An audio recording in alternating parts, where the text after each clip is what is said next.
post-storm shelling this morning, Honeymoon Island. The waves are crashing. I'm not sure if there's going to be any shells. I'm just checking it out today. We'll see. The waves are really high, but it is low tide. And we'll see. Lots of showers out here already. See if anything came in with these winds.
Pier has not been exposed the whole time I've been here. So this is really pulled out between the wind and the low tide. It's crazy. A lot of that seagrass has pulled back out too, which is kind of nice.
In 1969, the shore of Honeymoon Island was filled with over 1 million cubic yards of limestone pebbles, rock, and quartz sand, which was dredged from about 2,000 feet offshore.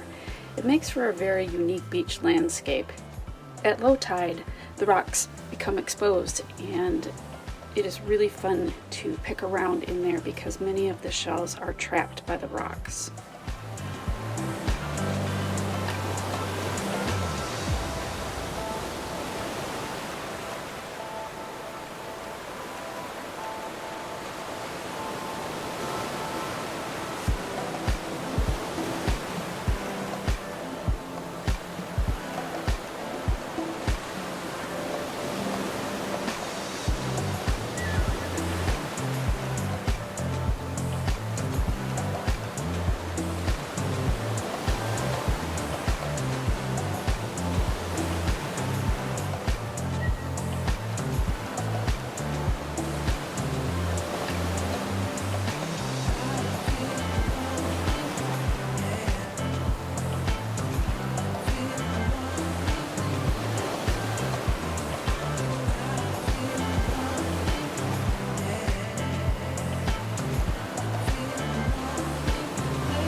Everybody's digging in these rocks up here.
Hey treasure finders, I'm sorry I look like I haven't slept or showered in 5 days, but I have.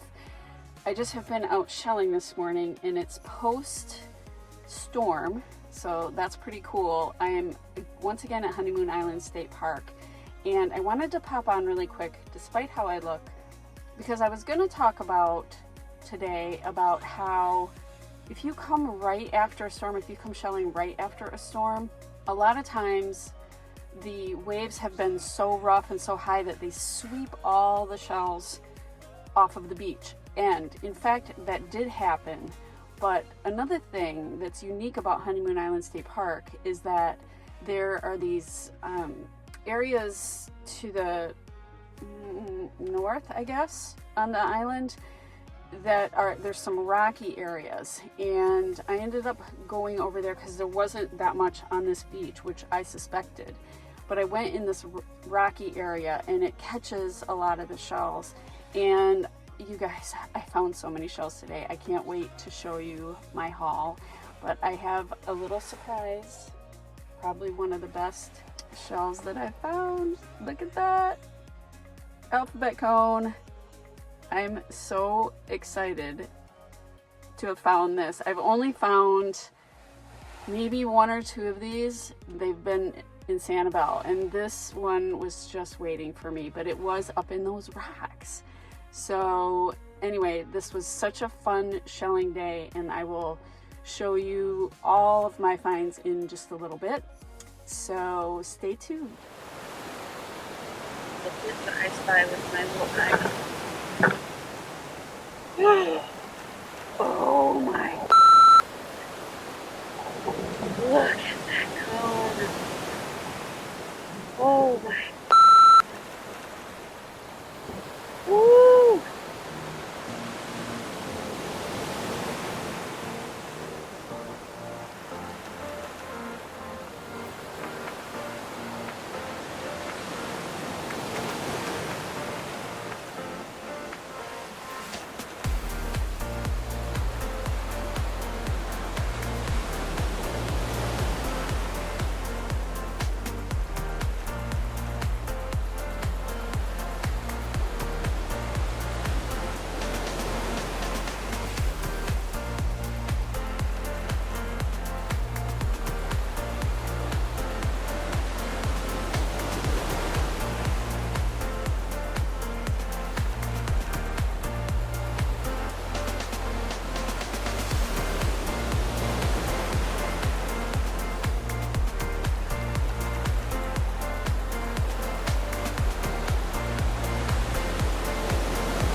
Somebody come and help me. Look at all of this I gotta pan through. I need a crew. I need some help. This is such great shelling. Having so much fun.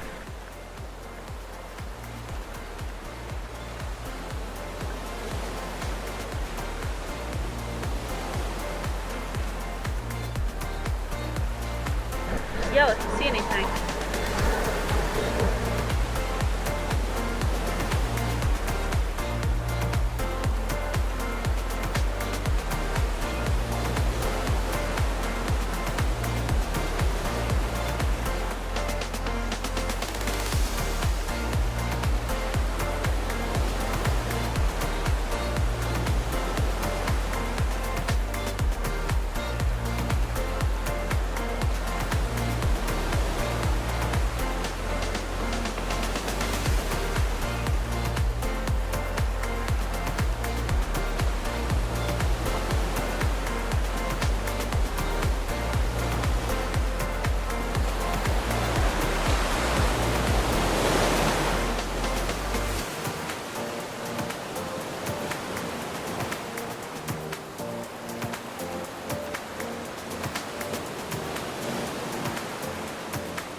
Number 3. Woohoo!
Welcome to another show and tell. I had another fabulous day shelling at Honeymoon Island State Park, as you can see, and I just wanted to show you my finds. Of course, there's so many fighting conchs on this beach, and I'm not going to say anymore that I don't pick them up, because obviously I do. All kinds of big ones and juveniles. I just really like finding them. There was many that I left behind. I don't pick up every one that I see, believe it or not. There's way more out there. But I do pick up the ones that are in really good shape.